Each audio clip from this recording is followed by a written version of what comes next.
So hello everyone, imbitahan po tayong pumunta sa Inter-Team Basketball and Volleyball Tournament ng SK Santa Elena. So thank you, Honorable Duke Arnante, and of course my baby Fiona and the SK Council for inviting me to attend your event. So pumunta po tayo and nag-start ang event ng may parade. Syempre happy tayo dahil marami tayong nakitang teams na talagang magaganda ang mga uniforms nila, and syempre galing Hoop Life Sports Apparel yan. I'm very happy that you are patronizing and supporting my brother's business, and alam nyo naman na quality over quantity talaga ang paggawa ng ating mga jerseys, and alam nyo naman na talagang ginagawa yun with love, and syempre support local brands din naman dahil gawang Iriga yan. Syempre, Honorable Duke Arnante delivered his opening remarks, welcome message to all of the participants and the visitors and sa amin na nag-attend ng kanilang paliga. Of course, our very active punong barangay, PB Jose Awa, na napakagaling and very humble and very kind, and talagang active ito when it comes to public service.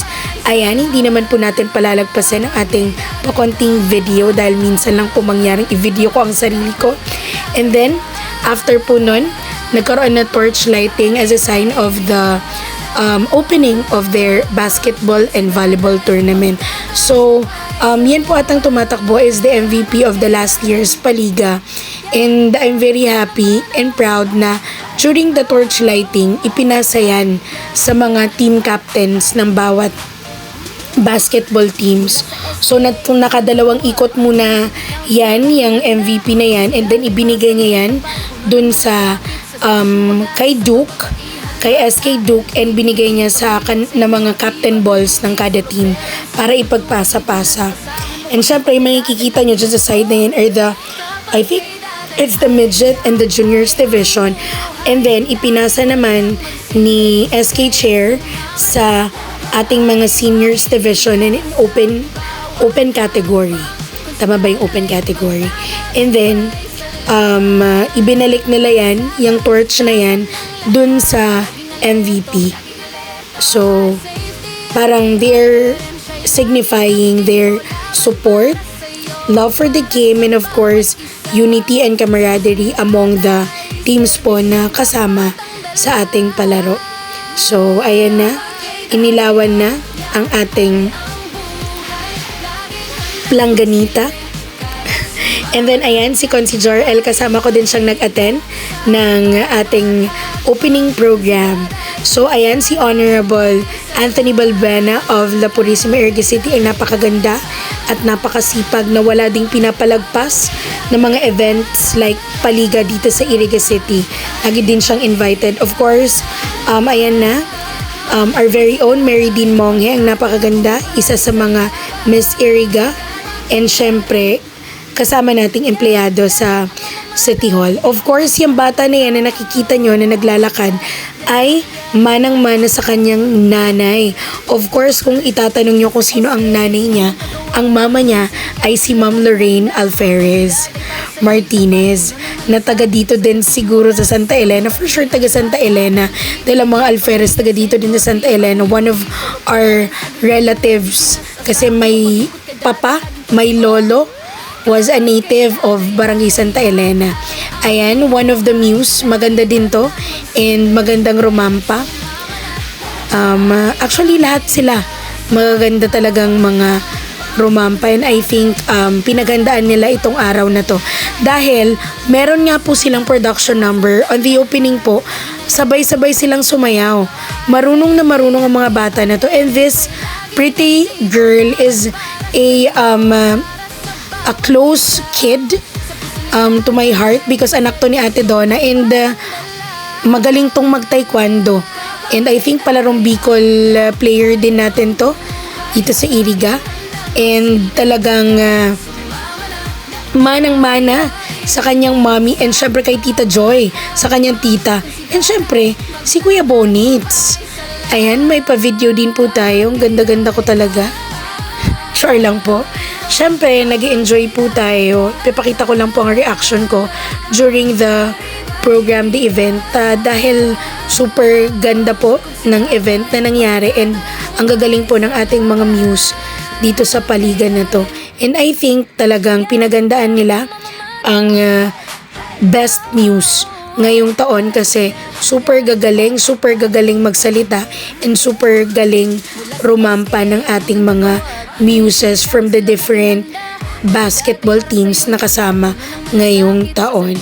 So, enjoy lang po tayo while watching the search for best muse ngayong opening program ng ating paliga dito sa Santa Elena. So, congratulations to the SK of Santa Elena headed by Duke Arnante for the successful opening and syempre tuloy-tuloy na success ng inyong paliga. Ito, I think this is Miss Cabañez. Lagi ko na rin siyang nakikita sa mga paliga and I think maganda talaga siyang rumampa and hoping to see you on bigger stage kasi feeling ko magaling din to when it comes to question and answer portion and talagang hiyawan ng mga tao nung mismong araw na yun. So, thank you to our ladies na talagang very what's the right word? Proud of yourselves and ang hirap-hirap kayang rumampa sa harap ng mga tao. And yan, anak ni Ma'am Lorraine. Nanalo din siya bilang may mga special awards na ibinigay ang SK Santa Elena and rumampa din ng kaunti ang ating SK chairperson Anthony Balbuena, ang pinakamaganda at pinakamasikip na SK chairperson ng Iriga City. So syempre hindi din papalagpasin ni Mary Dean ng ating Miss Iriga ang pagrampa. Syempre kung marunong si Anthony Balbuena, syempre mas marunong syempre ang Queen of Rampa. Napakagandang bata nito and napakagaling and napaka-humble, napakabait na bata. So, again, to our dear muses na sumama, may nananalo, may natatalo, but you are all very good, very excellent in your performances nung gabing yun.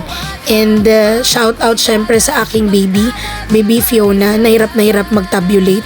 Dahil ang hirap naman talaga kasi mag-judge when it comes to best news kasi talagang the beauty of the face, ando na yun.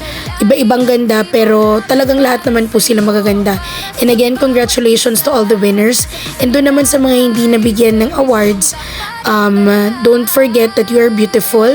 You're created with the image and likeness of God, so you're beautiful in your own way. And syempre after ng Santa Elena, dumiretso po tayo sa induction ceremonies po ng Solid Group Organization. So I am the representative of our City Vice Mayor and sobrang saya po natin. Thank you for inviting me. And after po noon, the last event na pinuntahan ko ay doon lang naman po sa bahay. Jack Pilpil and Peace Pipe po nasa pool number 3. I am very happy that my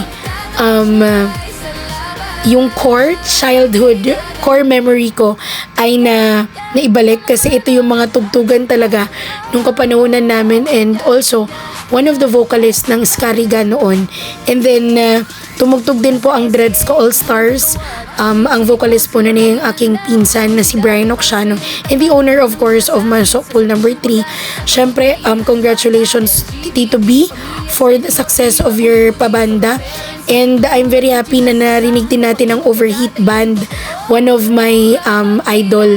Ang ganda kasi nakakanta na din sila sa Bini, diba, kasama ng Bini. And iyan, si Mr. Jack Pilpil ng Peace Pipe, kinanta na yung one of my favorite, Boracay Sunrise, and Sweet Filipina, Island Girl, one of my favorite songs nila. And syempre, Drop Your Gun and Leave, kinanta din nila yan nung gabi. So, thank you very much for visiting Iriga City and hope to see you very soon sa marami pa banda pa. Keep skanking and of course, promoting music to everyone po. And salamat po sa lahat ng dumalo sa ating pabanda and more power to everyone. Keep the reggae music alive And syempre, enjoy lang po tayo. We only live once.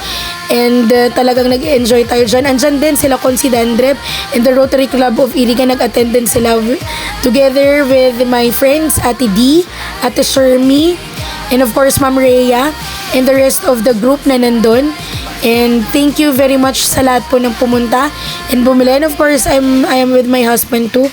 Also, Papateng. And nag-enjoy ang bata na yan yung gabi. And bye!